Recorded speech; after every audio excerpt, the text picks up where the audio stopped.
This lecture should accompany Chapter 10 in your textbook, and then, of course, goes along with the section in the DSM on alcohol use disorder.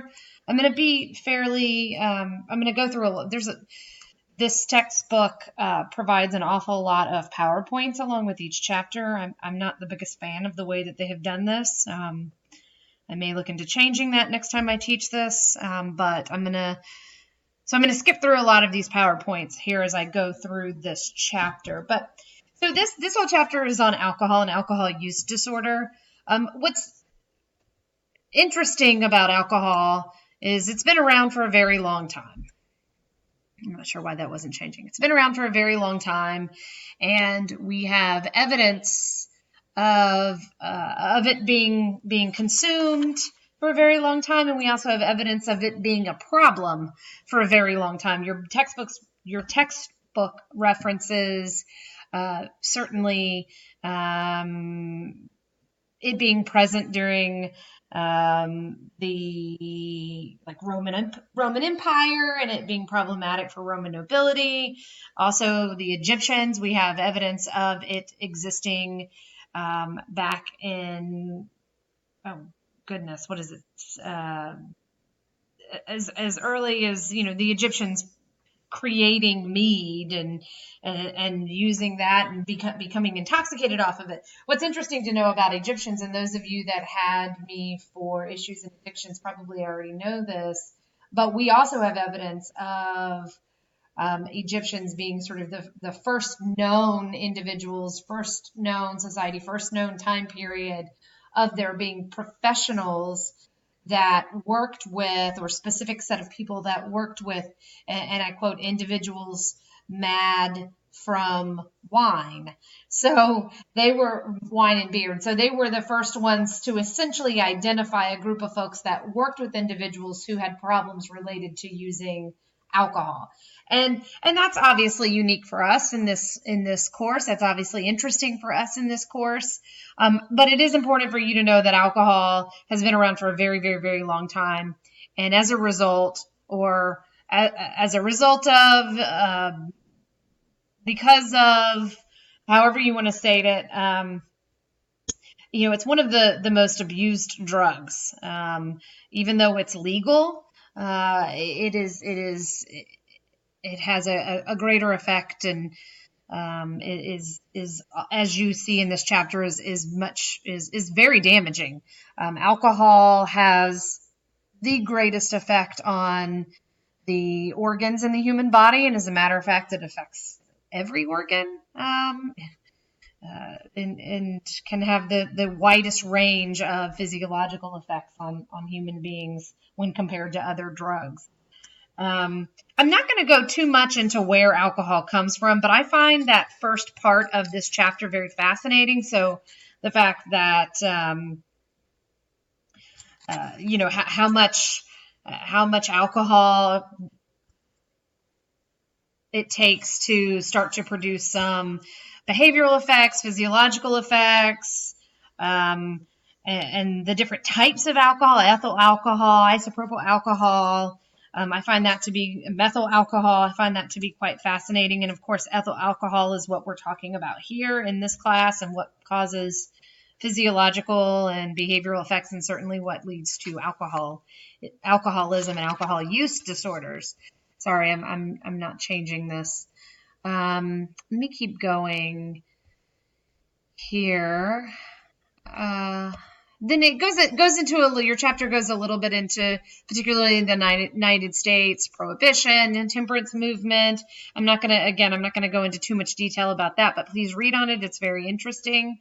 What I do want to look at is, okay, so here's the methyl alcohol and where it comes from, and the different types of alcohol, where it comes from.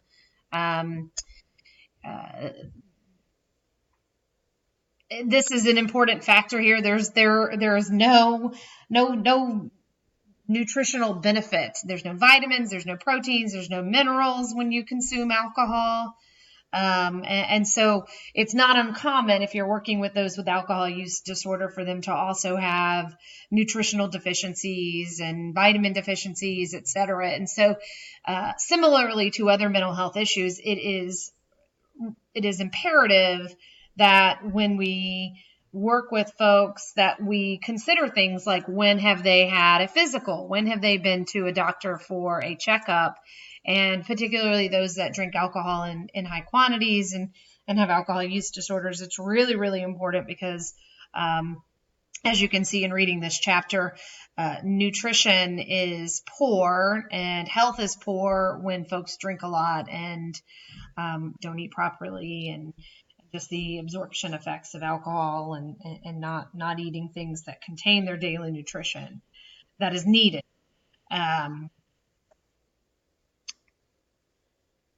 On page 310, it talks about absorption and distribution of alcohol. And so you can see that 10% from the stomach and 90% from the small intestines. And so that's for everybody. That's men and women, and that's however old you are, this is how this happens. But the amount of alcohol that you drink in a small amount of time certainly depends upon those increases in blood alcohol concentration, or the BAC. And of course, you all know that that's how we read and determine essentially how drunk you are. And we have a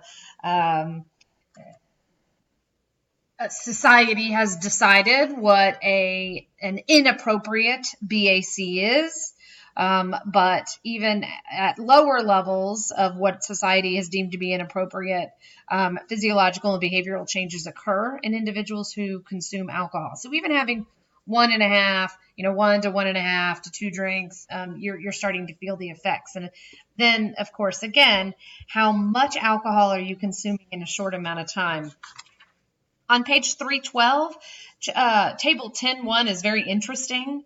And you can see this is over an hour. So if you want to just kind of look at this for yourself, or anybody that you may know, or even your clients may find this to be helpful. But if you consume, the chart is broken down by men and women. And so on the left hand side, however many drinks you consume in an hour, and then you find your body weight, and you can kind of guesstimate. I mean, this is an approximation, but you can guesstimate what the blood alcohol concentration would be, the approximate blood alcohol concentration would be.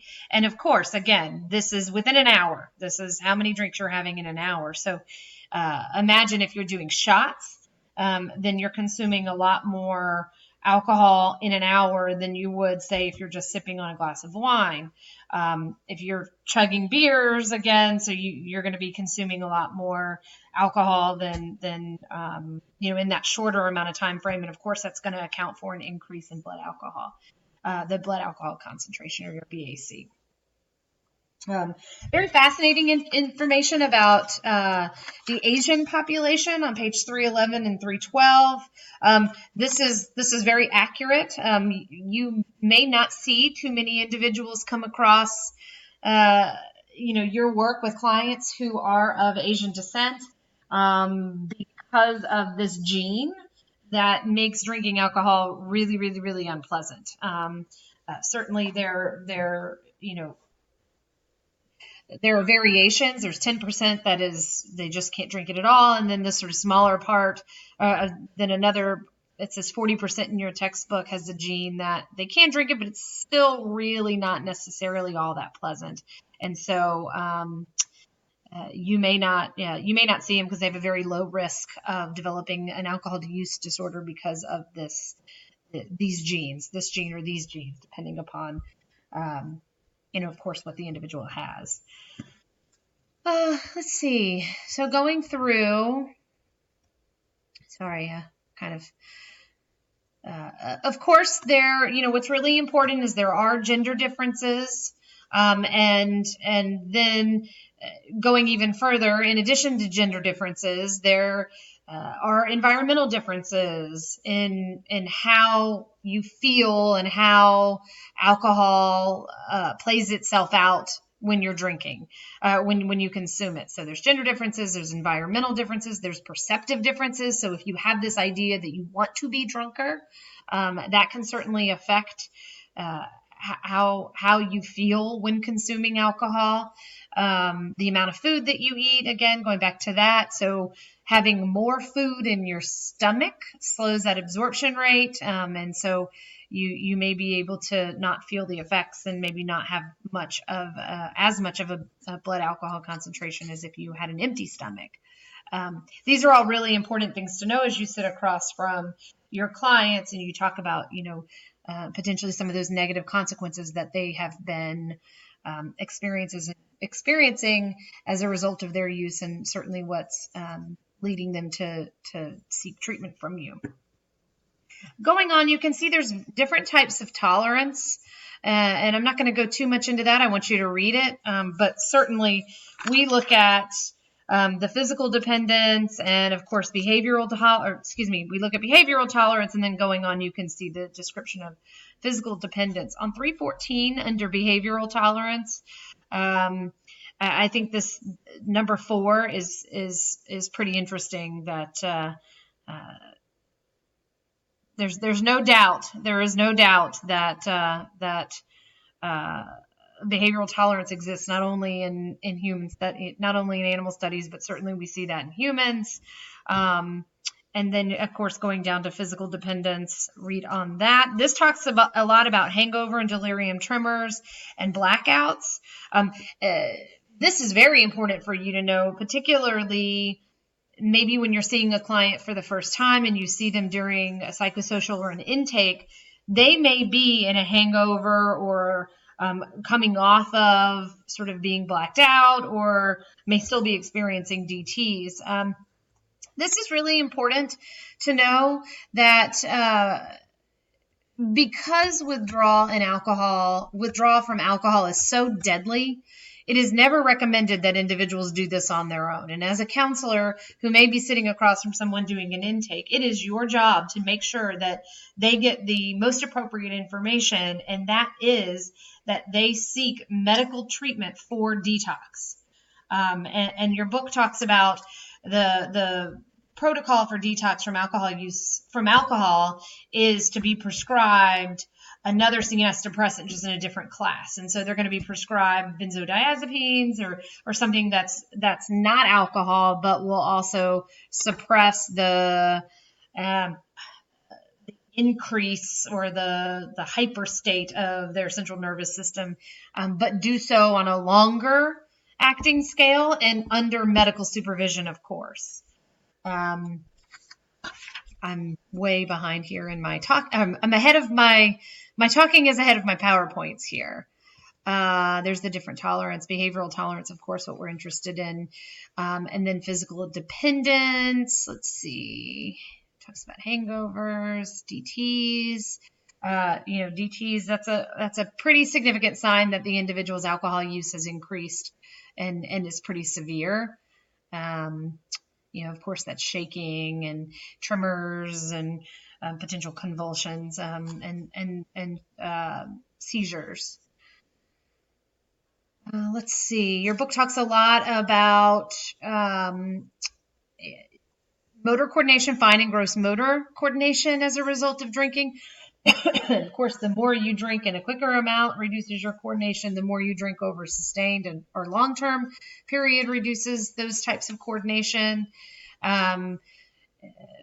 We know that there's an association with some criminal or really violent behavior as a result of using alcohol. We don't know, as you can see, the direct effect of alcohol is less clear, but there is an association. So the more that you drink, the more that these sort of incidences, violent incidents, criminal incidences increase. Let me see. I want to get to the part about, Wernicke-Korsakoff is very important for you to know. Make sure you read up on that. Of course, Wernicke leading into potentially Korsakoff syndrome. It's just regularly referred to as Wernicke-Korsakoff. You may certainly meet folks in your work that have developed Wernicke-Korsakoff's or in the early stages of this. Also, make sure you read up on fetal alcohol syndrome and the effects there. This is really important in terms of psychoeducation. This is really important for you to talk to your clients about.